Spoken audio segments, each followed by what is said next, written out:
Welcome to the January Commission on Aging meeting. Thanks for everybody for coming. Got a nice big turnout. We appreciate that. Straight up agenda this week, this month I should say. Next month we will have the folks from the assessor's office here, Tony and Mickey, and Millie Milan to discuss senior tax relief. I thank them in advance for coming. So we'll hold discussion on that until next month, so they give us the lay of the land and what we may or may not be able to do going forward for that. And so straight up agenda this month again. Discussion of December minutes. Anybody have any questions, changes, modifications? Hearing none, can I have a motion to approve the December minutes? Thank you. Second? Thank you. All in favor? Aye. Great. We'll turn it over to Beth for the Mather Center report. Okay, we are working on renewal right now of our membership, and we have a program survey that we're doing. Actually, we've gotten 200 back so far, and we'll print in more today, so that's a really good thing. It's also a survey that's including the meal program too, so it's basically suggestions, needs, wants, and we'll go over it and see what we are doing well, what we need improvement on, and what new asks that people might have. Also, the ARP IRS VETAS program for the tax program is starting on Monday the 28th. The first 4 Mondays are already filled, so it's going to be challenging in the parking lot, but that's a good thing. How many people do you have a day, or slots do you have a day? We have 12 slots a day at this point, and it may, depending on the workers, so if it shows to be a vital program, they might actually put another worker in so that they can take more. So we'll see how that goes. It's funny, sometimes people like to do things on a Monday too, so I think that's kind of the appeal as well. We are starting the Matter of Balance program. We got chosen by Fairfield University to do it again. It's the balance program that's out of Boston University. These are graduate nursing students from Fairfield University that implement the program. They have a cap on it of 15 individuals, and there are 15 people signed up. We have some people on the waiting list, so in case someone can't meet you, theoretically you're supposed to come all 8 times, but the nurses are pretty flexible, and they let people even audit some of them that can't come for the whole 8 weeks.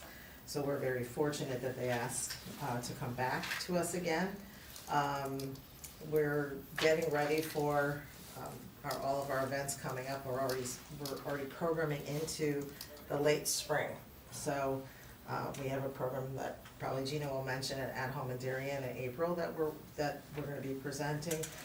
We got called by the Alzheimer's Association, our Connecticut chapter, to be a place that would do a community forum.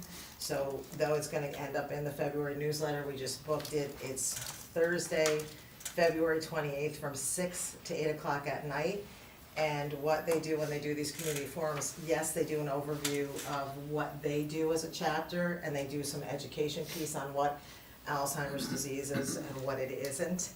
But really, they want to take the pulse of what the community wants, so the more people that attend for them in, a certain geographical area also helps them know what they need to do in terms of outreach and what other programs that they can offer. So that's an evening one.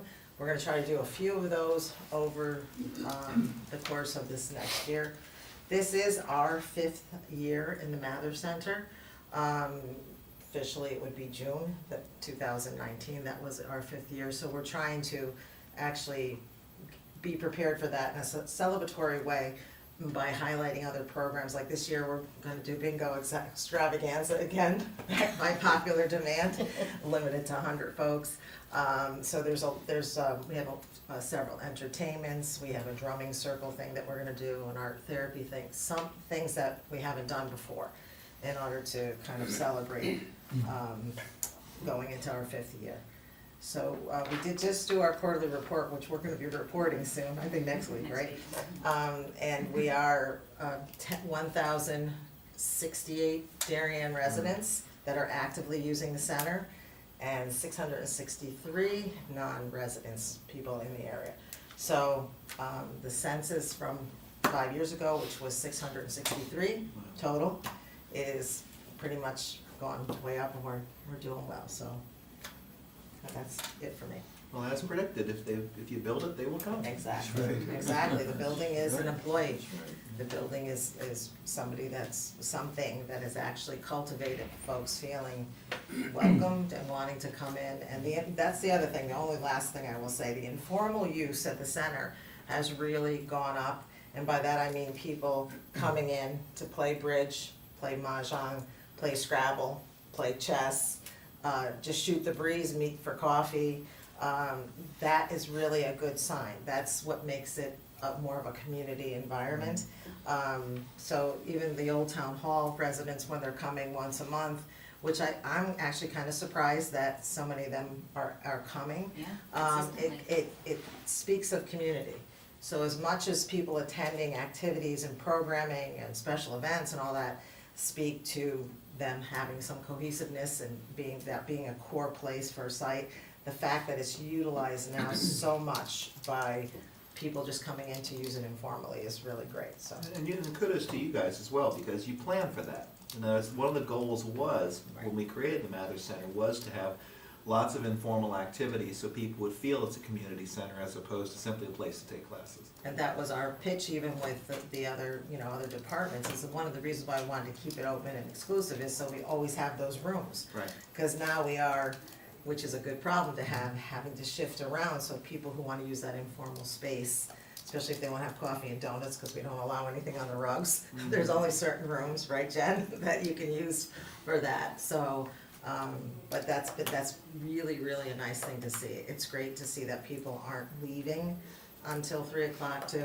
and, that are informally using the building, so that's been, I would say, if I was gonna say a real achievement in the 5 years being in this building, that's a real achievement, so. Absolutely. Fantastic. Any questions for Beth? Hearing none, thanks so much. Moving on to Human Services Report, Ally. Hi. So following up on Beth, this wasn't in my report, but about the monthly meetings, so there's 18, I think, residents from Old Town Hall homes at this point, and on average, I think about 8 of them come a month. Yes. And then they stay for lunch, and I think it really has kind of made them connect to each other more. I think Yes. they miss seeing each other all the time, and it's a place that they can depend on each month. So what we usually do is the staff in my office will call the day before just to remind them. Remind everybody, even though it's usually the same 8 people who come. But it's been great, it's a great idea. I think they look forward to it. I'm gonna go out of order on my little report here, because speaking of housing, next Tuesday, I was told by the housing authority, or not housing authority, but the staff over at Imagineers, that their meeting is at 6:30, I don't know, 6 or 6:30, inconsistent readings where I found the information. But they're gonna be talking about the waiting list, because I've asked before, because they had this waiting list that's been closed for quite a few years, and I know there's a few different individuals who have asked me, and of course I have no influence or say over the waiting list, I don't have the waiting list. So they're gonna be talking about the waiting list and the procedures going forward with that, so I'm gonna go to that meeting, and I can actually let Ray know, because I know he's probably going anyway, I think he usually goes to most of them, but that should be interesting, so to find out when it's gonna open, how they're gonna go about it. I'm hoping that they stick to the people on the previous waiting list and don't just start with a whole brand new one, because that clearly wouldn't be right, so we'll find out Right. next Tuesday. Otherwise, energy assistance continues in our office. Oil heated houses have until March 15th to apply, and utility heated houses have till May 1st. And we just updated our emergency call list. We have about 80 people on it. And again, like I said last month, especially with potential winter storms coming, I think that's when people get a little nervous and will start calling our office, and sometimes we scare them by calling them, but it's good just to, they really all appreciate it, just having that reassurance that we'll call them during the storm too and make sure that they're okay. What else? We have 3 protective services cases for the elderly right now. One had a hearing yesterday for conservatorship, and those, as I've told you before, are very time consuming, and they're the most vulnerable people in our community. So we try to do our best and do whatever we can to help them and their families if they have families. And then I put in here, because the tax relief starts February 1st through the assessor's office and goes through, when is it? I think May 15th. So I took the information from their website and put it on here as well. Fantastic. Because Ally was talking about the Old Town Hall homes, everyone should also make sure to check the paper last week relating to a great report from Joe Warren to the selectmen as to status. It's moving around nicely. They seem to have their financing in order, so all good. Yeah, just waiting for the demolition, which I think sounds like it should be hopefully soon. That's what they said, yeah. Ally, sorry, excuse me, can you remind us what the parameters are for the wait list? That's the good question. That's what I'm gonna go to that meeting and find out No, I exactly. mean, what, do you have It's to been be a closed for certain years. age? Oh, well, I think there was inconsistencies, because Nicole, who's on maternity leave, she's the manager of the property for Imagineers, and I think it's 62, but they weren't even sure at the last time I talked to them a few months ago. I think it's 62, but then also people who are disabled Right, can apply. okay. So, and I know there's a few people, like I said, who've been on it for years and are hoping, so, I mean, they should be entitled, I mean, that list shouldn't go away, right? Right, So- and do you know how many units you're talking about that would be available for the wait list? Well, right now, there's 18 people who are replaced, whether a few people replaced in nursing homes or passed away or moved with family that aren't coming back. And then there's gonna be 55 apartments, so that's a lot of replacements. And let us know if there's any jiggering with that wait list, messing around with the people who are already on there, because we Yeah. need to be involved if that's the case. Absolutely. No, Because I assume that's not the case. It would be the people on TV moronic Yeah. to screw with the people who are already on the list, waiting for this long. For years. Okay, right. So let's, if in fact you see anything, we report back at our February meeting and let us know. Okay, Absolutely, that's thanks. at the top of my radar. Yeah, or even earlier, if we can Yeah, be of help. I can let you know if there's anything alarming after next week's meeting, I'll Perfect. reach out. Thank you. Send an email. Appreciate that. Sure. Great. On, any other questions for Ally? Hearing none. I just got my at-home in Darien newsletter, so Gina, do you have something to tell us? Yeah, that should be in everybody's mailbox this Right. week, and you'll notice our logo says 10th anniversary. We're celebrating this year 10 years of service to the community, so we'll be having an event May 10th. Everyone is welcome to attend, and we'll be doing something else in September, open to everybody at one of the town beaches to celebrate the anniversary. And you'll also read in the newsletter, we have the Lunch and Learn that Beth mentioned that we'll be doing at Mather Center on April 30th, I believe. And then we're excited to do 2 Dementia Friend sessions open to the public, and we're encouraging people to come and become dementia friends, just learn a little bit more about dementia. And there is one session at Mather Center on April 8th at 12:30 in the afternoon, and one at the library on March 26th in the evening at 7 p.m. Very good. Thank you very much. Appreciate it. Any questions for Gina about at-home in Darien? Hearing none. Turn to my friend here, say, what's going on with the Blight Commission? Everything cool? Well, we have 2 cases at this point in time that are well down the process. One, we agreed this past meeting that we're issuing 2 citation letters. And they, after that process, they have an opportunity to come in and dispute findings from the blight officer. Other than that, it's really been a good result. We have removed quite a number of properties, have gone off the blight list. Ally's been heavily involved, which is good, which is because it was everybody's concern about, can we avoid issues around the elderly? And she's just done a great job with that, and interacting with people who have family issues and family problems associated with it. We're in the process of reviewing our internal processes now. It's been a year, and so we're moving forward. But we started with a list of 33 properties. I think we're down to now 18 on the watch list. And watch list means they may have 1 or 2 criteria, and typically it's just they need to paint somewhere or something like that. But we thought we would meet on an exceptional basis, and we meet every month. Wow. So, Without going into who the names of the defendants are or any more of their details, are 2 defendants down the road elderly by any chance? no. Good, okay, so that was our number 1 concern, was that the Blight Commission, and it's turned out to be the case, that we, working with social services in Ally to help these folks get off the blight list, as opposed to pushing them down the road on citations and penalties and whatever. So that's great to hear, so it's really, Yeah, and in several cases, they've helped get the family involved. Good. In some cases, the family had no idea there were issues or problems, so, Mhm. which is really the best way to handle it. It's rather than the town. If the town needs to help, that's fine, but typically, you would like the families to be able to get engaged and help. Yeah, and I think that it's great that the families are being involved. I think that at some level, the last thing they want to have happen is that their parent or other relative be caught up in a process with the town. So to the extent they can get them off that list, it's a, And I think Well, the way we're families have been going, it would grateful be for very too. difficult to get caught up with the town. We've got some people who think we should be moving even faster. interesting. Well, it's still a learning process. Yeah. It's still Yeah, new, absolutely. so It'd it's- be- Yeah, Yeah, for yeah, sure. and believe me, it's not, the process itself is not simple. Right. Well, I'd rather go slower than faster, at least when it comes to people who are of either diminished means or, diminished capacity. So it sounds like that's what's happening. Yeah, yeah, we have not had issues in that area. When people need help, we've gotten them help, and typically they're more than willing to cooperate and do whatever it takes to get it fixed. Usually it's just a matter of resources that they don't have. Perfect. Thank you very much. Any questions? Cool.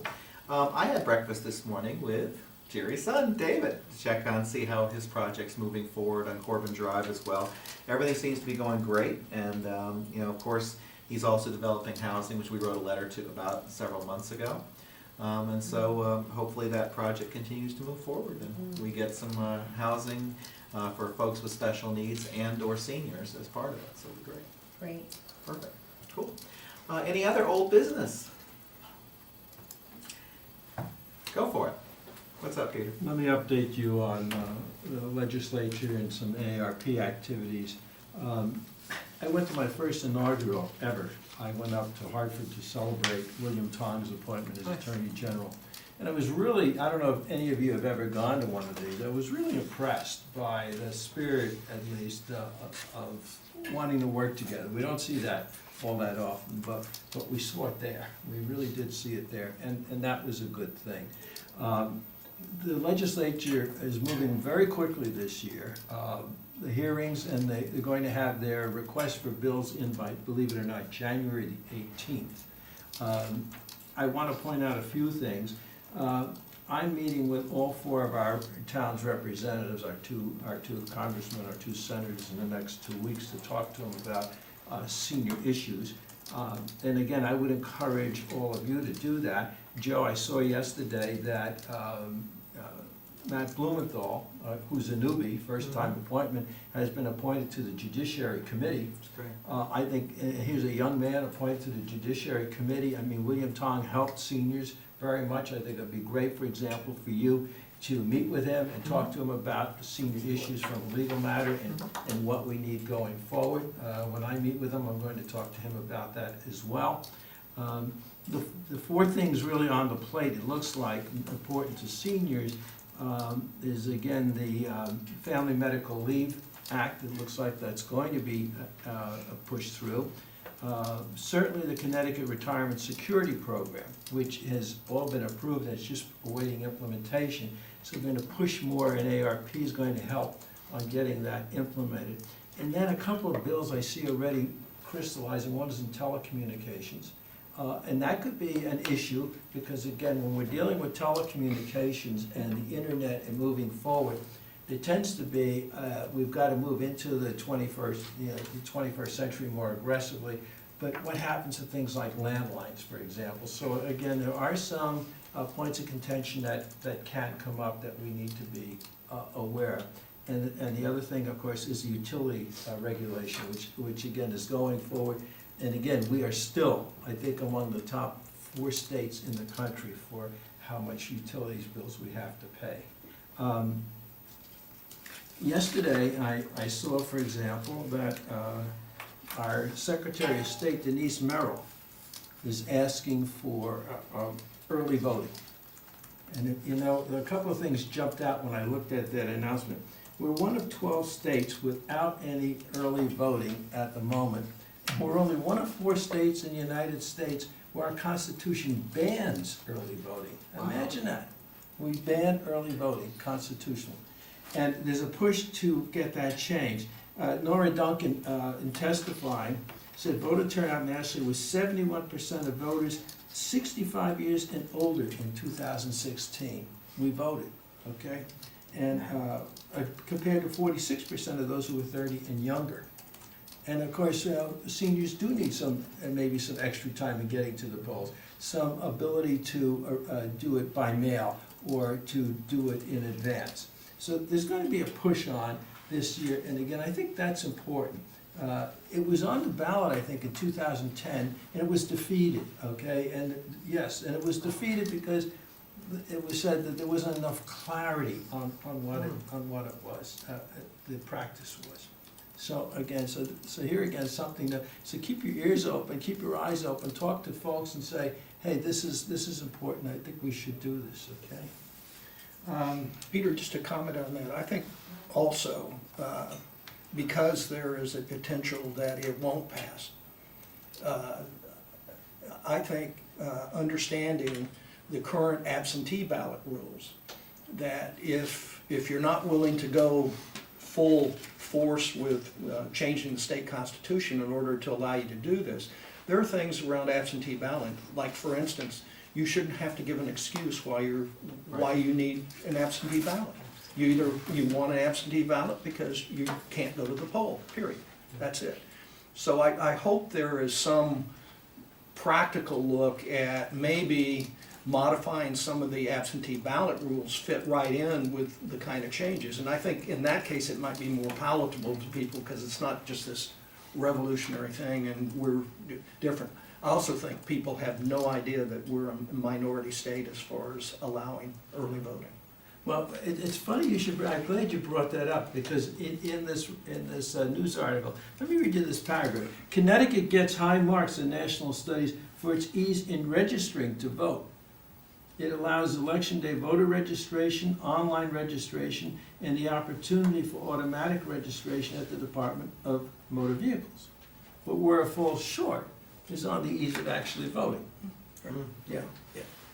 Very interesting. Yeah, I think that two-pronged approach is good though. To the extent that we can amend the Constitution to allow early voting, great, but also to amend the rules relating to absentee balloting is awesome. I mean, think of all the people who commute to New York City on election day. Right. Who get caught up at work and don't get to vote.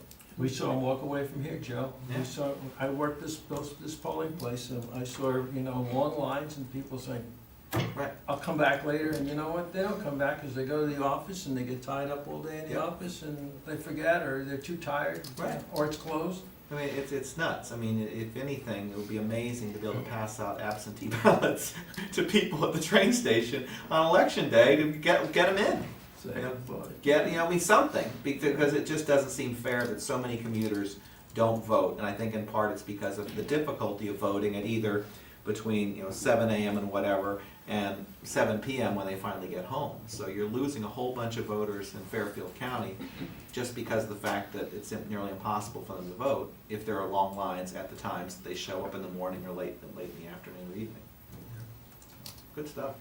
a couple of other things related to the Darien Library. Tax aid starts on Friday, February the 1st, and Friday, February the 1st, and Saturday, February the 2nd.